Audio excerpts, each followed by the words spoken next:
What's going on, everyone? This is Ala Alarashi, and in this breakdown, I'm going to be reacting to the Raptors trade deadline moves. Okay, so there was only one move here for the Raptors, and it probably wasn't something that you guys expected. Neither did I expect this.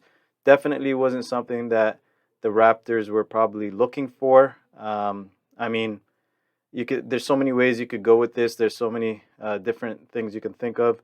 But personally, here it wasn't the greatest trade in my eyes. But at least we got rid of Dragic, whatever his name is. Doesn't matter at this point.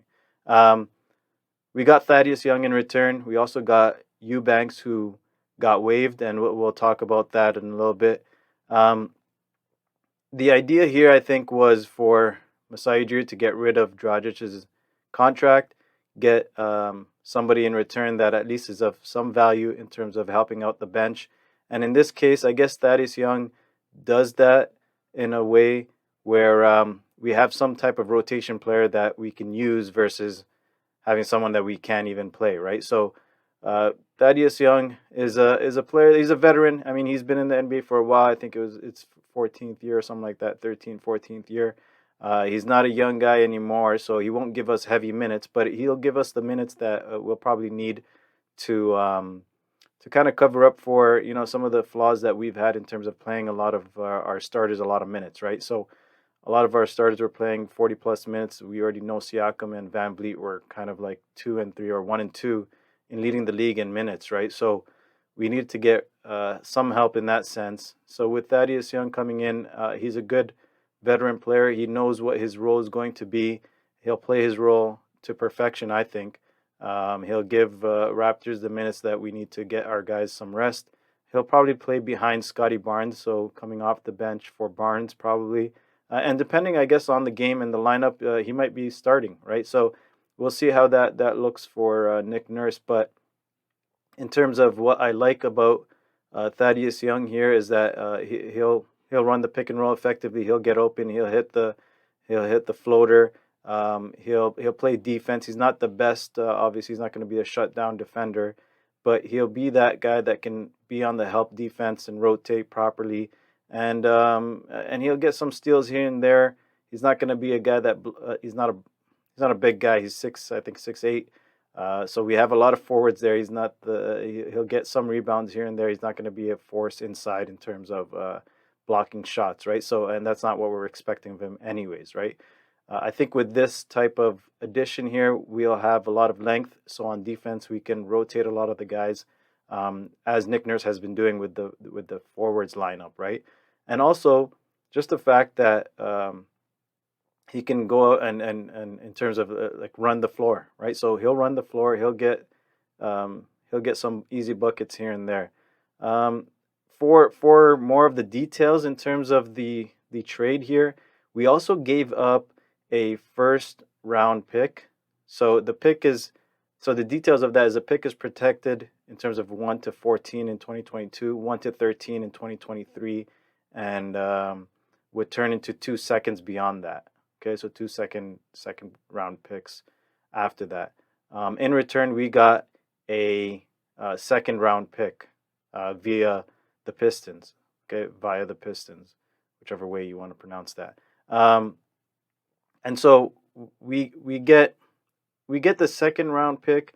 I mean, some people have been saying that it doesn't really matter because at this point we don't have. If you get a first round pick, so in the NBA, if a first round pick is chosen, you have to pay him up, right? You have to pay up the guaranteed money. With the second round pick, there's no guarantee in that, so it could free up some space in that way. The Raptors are probably looking for more money in that sense.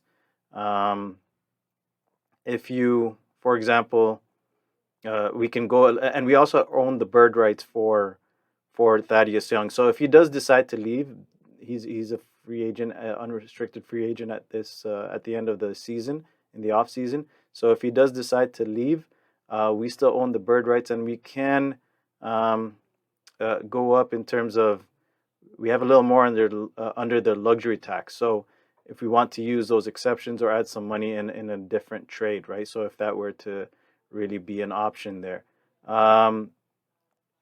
So again, with Thaddeus Young, he's coming off like one of his best seasons when he was in part of the Chicago Bulls. And a lot of the highlights that you're probably seeing here are part of the Chicago Bulls, and that's the one I wanted to point out here because he hasn't really played with the Spurs in terms of he's not part of the rotation. I guess there was really no use for him in terms of in that way. I don't know what Popovich was aiming for in that sense, but for Thaddeus Young, when he was part of the Chicago Bulls that last season, I think it was 2020, 2021, he averaged 12 points, 6 rebounds, 4 assists, and a steal a game. So coming off the bench for the Bulls. So if he can provide that for the Raptors, I think that's pretty solid. All in all, in terms of what I would grade this trade, I would probably say I would give the Raptors maybe a C because it's all the unknowns, right? You don't know what the second round draft pick will get you. You don't know if Thaddeus Young will stick around next year or what will happen in that sense. We don't know the long term plans. I mean, Masai Ujiri is a wizard with it when it comes down to what he can flip certain players into or trades or money or whatever or draft picks, right? So we'll see what Masai Ujiri has in store. I mean, um, overall thoughts, the pros in terms of Thaddeus Young, he's a veteran, which is always wanted in the locker room. He can score for sure. Obviously, the forward rotation, there's a lot more bodies there in that sense. He's also apparently he knows OG Anunoby, so he has a relationship with OG Anunoby. I think he played. Anunoby played on his AAU team, so and they had discussions in the past. So I think that also helps, just that building up that chemistry. And as Fred VanVleet had said before, in terms of coming down to the trade deadline, he's mentioned that I think the best trade is or the best addition is our guys just improving. So hopefully that also helps the players improve, having that veteran guy in the locker room and in practices and pushing guys to be better, right? Some of the cons here, he's not really a playmaker. He's a decent defender. And when I say he's not really a playmaker, I know he was not meant to be a playmaker, but when we were talking about what we should get in terms of trades, we wanted somebody that could help the team in terms of being a playmaker behind Fred VanVleet, right? Siakam is also a good player in terms of making plays and getting guys involved, but we needed somebody else, and I don't think we got that necessarily with this trade.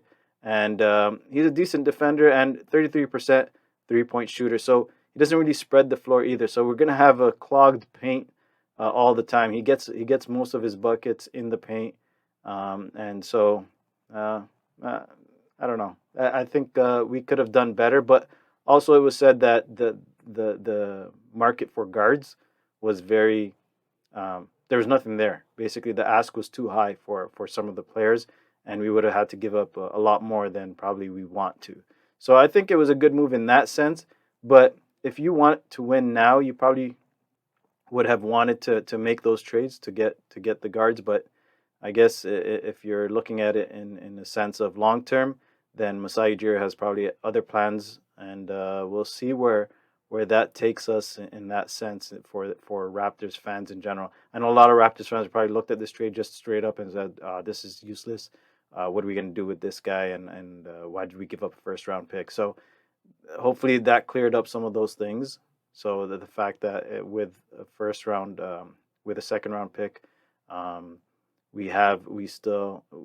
able to maybe go over the luxury tax, and we have one less guaranteed number on the books, right? In the books, basically, for the roster. And then if Thaddeus Young leaves us in the free agency at season's end, we still own his bird rights, allowing us to go over the cap to re-sign him if we want to, and do what we got to do there. So hopefully that clears that up. I mean, personally, I think I would grade it a C plus.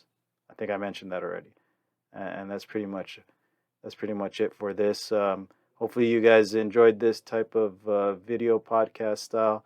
If you like this one, make sure you subscribe, like, comment, share this content as well with other Raptors fans and other NBA fans.